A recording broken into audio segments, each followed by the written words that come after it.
للبلدة الزميلات والزملاء الأسرة الإعلامية كل سنة جاء هذه السنة تحت شعار ممنوع من طرف وهذا كله يدخل في مكان مدراء فرعيين زميلاتي زملائي الأهالي وكل الإشادة. وكمثال بسيط برك هذه حبيت نقولها كعبرة للزملاء. السيد ولف عنصر الدين أنهينا المهام تاعو لتحويلها الثقال اليوم الساعة 12. اليوم 26 جونفي اليوم العالمي للجمارك. تسعى دائما المنظمة العالمية للجمارك بتكريم الأعوان العاملين على رأس الفرق العملياتية في إقليم جميع المديريات الجهوية عبر الوطن.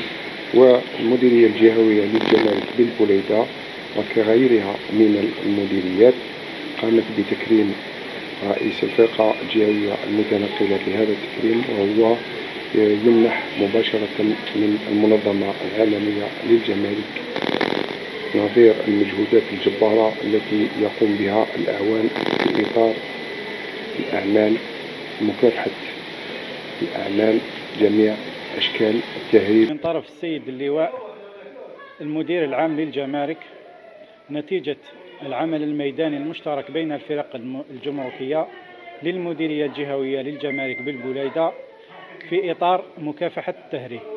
نتشرف بهذا التكريم الصادر عن المنظمة العالمية للجمارك، وهذا إن دل على شيء فإنما يدل على جاهزية واحترافية إدارة الجمارك الجزائرية، أو اعتراف نعتبره اعتراف من المنظمة العالمية لاحترافية الجمارك الجزائرية. المصادف ل 26 جونفي من كل سنة جاء هذه السنة تحت شعار من أجل الجمارك تجند شركائها التقليديين والجدد حول أهداف هادفة واضحة.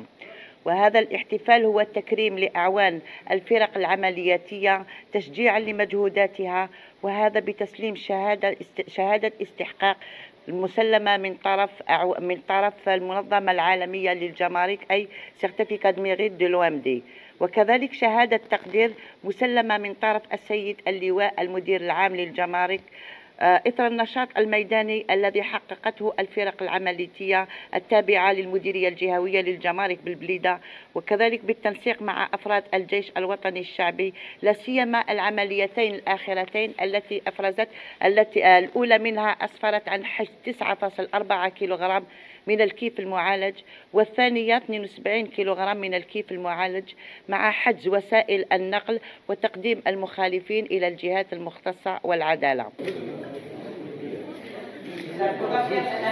لديها عمليتين نوعيتين